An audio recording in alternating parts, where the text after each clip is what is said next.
নমস্কাৰ বহু দিনৰ পিছত মই এনেধৰণে ভিডিঅ' বনাইছোঁ কৰ্মব্যস্ততাৰ কাৰণে ভিডিঅ' দিব পৰা নাছিলোঁ আজি এটা বিশেষ কাৰণত ভিডিঅ'টো বনাইছোঁ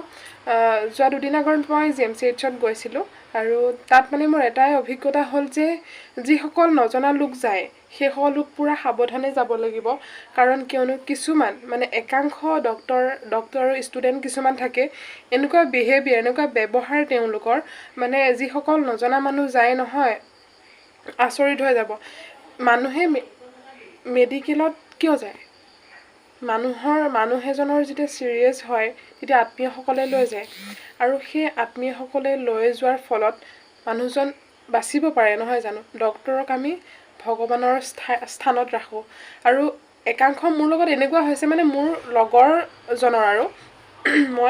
মই আগত গলো দেখালো সুধিলো গোটেইখিনি পৰীক্ষা নিৰীক্ষা হ'ল দেখুৱাৰ পিছত যেতিয়া কৰিলো পৰীক্ষা নিৰীক্ষাখিনি মোৰ কামটো সুচাৰুৰূপে হ'ল বুজি নাপালো ডক্টৰজনক সুধিলো ডক্টৰজনে ধুনীয়াকৈ বুজাই দিলে মোক একে সেম কেস মোৰ লগৰ যোনজন গৈছিলে মানুহজনে বুজি নাপালে এবাৰ সুধিলে বুজি নোপোৱা নেকি বাৰে বাৰে ক'ব লাগিব নেকি এনে ধৰণৰ ব্যৱহাৰ কিন্তু ডক্টৰজনৰ ফোনটো আছিলে কাৰণ কিয়নো বেয়া লাগিলে কাৰণ সাধাৰণ মানুহখিনিয়ে নজনা নুশুনা মানুহখিনি কি কৰিব যদি এনে ধৰণে ব্যৱহাৰ হয় আৰু চৰকাৰক ধন্যবাদ দিবই লাগিব ইমান ধুনীয়াকৈ মেডিকেল কলেজসমূহ মুকলি কৰি আছে ডক্টৰো আছে তাত কিন্তু বহুত ভাল ভাল ডক্টৰ আছে একাংশ এনেকুৱা ধৰণৰ ব্যৱহাৰ কৰা পেশেন্ট কিন্তু হয়তো বাচি নাথাকিবও পাৰে মানে বুজি নাপালে কিবা এটা পৰীক্ষা কৰিব দিব বা কিবা এটা লিখি দিব বুজি নাপায় বুজি নোপোৱাৰ ফলত সুধিব যায় আত্মীয়সকলে খুজিব যোৱাৰ ফলত যিসকলে সুধিবলৈ যায় কিছুমান ডক্টৰে ব্যৱহাৰ বেয়া কৰে বুজাই নিদিয়ে আৰু তেনেকুৱা ফলত কলা বেঙা কৰি থাকোতে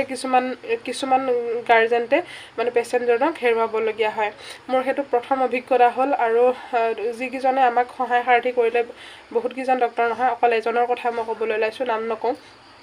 তাৰ এজনৰ নাম কৈ পেলাই বদনাম নকৰো বাকি কিজন খুব ভাল আছিল নম্ৰভদ্ৰ অমায়িকা খুব ধুনীয়াকৈ বুজাই দিলে বেছি ভাল লাগিলে তেওঁলোকক আৰু তেওঁলোকক ধন্যবাদ দিছো আৰু এনেকুৱা নকৰিব আৰু যিসকলে মোৰ ভিডিঅ'সমূহ চাই আছে যদি আপোনালোকৰ লগতো এনেকুৱা হৈছে কমেন্টছ কৰিব লগতে শেয়াৰ কৰিব ভিডিঅ'টো একেবাৰে নাপাহৰিব কাৰণ কিয়নো আজিৰ মোৰ হৈছে কাইলৈ আপোনাৰ হ'ব কোনে জানে কাৰ কেতিয়া বিপদ আহে নহয় জানো সেইকাৰণে ভিডিঅ'টো ভালকৈ শেয়াৰ কৰিব আৰু লগতে এনেকুৱা যদি কাৰোবাৰ মানৱীয়তা মানে এনেকুৱা কিছুমান মানে অহংকাৰী ভাৱটো আছে তেতিয়াহলে নাৰাখিব আপোনালোকক আমি ভগৱানৰ স্থানত ৰাখিছো আপোনালোক নহলে আমি নিগমে মৰিম নহয় জানো সেইকাৰণে মোৰ অভিজ্ঞতাসমূহ আপোনালোকৰ মাজত শ্বেয়াৰ কৰিলো আৰু যদি আপোনালোকৰ এনে ধৰণে হৈছে আপোনালোকে কমেন্ট কৰিব আৰু অনুৰোধ জনালো যোনজন ডক্টৰে এনে ধৰণৰ আচৰণ কৰিছিলে আপোনালোকক মই কাটৰ অনুৰোধ জনাইছো এনেকুৱা কেতিয়াও নকৰিব আজি মোক বাও তেনেকুৱা কৰা নাছিলে মোক ভালকৈ বুজাই দিলে মোৰ লগত থকা যোনজন আছিল কোৰ মানুহ কি হয় কি কথা নাজানো তেখেতে বুজি নাপায় মানে মোক সুধিছে ভন্টি এটো এনেকে বুজাই দিয়াচোন মই এতিয়া জানিলো কাৰণে মানুহজনক মই কিবা যিখন প্ৰেসক্ৰিপচনত লিখিছিলে মই বুজাই দিলো তেখেতক যদি মোৰ ঠাইত আন এজন নজনা মানুহ হল হয় তেতিয়া হলে সেই মানুহজনে কি কৰিলে হয় ফলে পেশেন্টটো ইমাৰ্জেন্সিত আছিল আৰু অক্সিজেন লগাই থৈ দিছিলে যদি ঔষধটো আনি দিয়া দেৰি কৰিলে হয় ৰোগীজন হয়তো আজি নাবাছিলে হয় এতিয়াও কি কথা মই গম পোৱা নাই যেহেতু আমি গুছি আহিলো আৰু মই অকনমান টাইমৰ কাৰণে গৈছিলো যিকন টাইমৰ কাৰণে গৈছিলো সেইকন টাইমতে এনে ধৰণে দেখিলো আৰু কিমান পেশেন্ট গৈ থাকে কিমান কি হয় কিমান ৰোগী গৈ থাকে আৰু কাৰ লগত কি হৈছে সেই কাৰণে মই ভিডিঅ'টো বনালো আৰু ভুল নুবুজিব আৰু যিসকলে মোৰ লগত আছে শেয়াৰ কৰিব আৰু কাৰো যাতে এনেকুৱা নহওক আৰু লগতে ডক্টৰ যিসকলে সহায় সাৰথি কৰিলে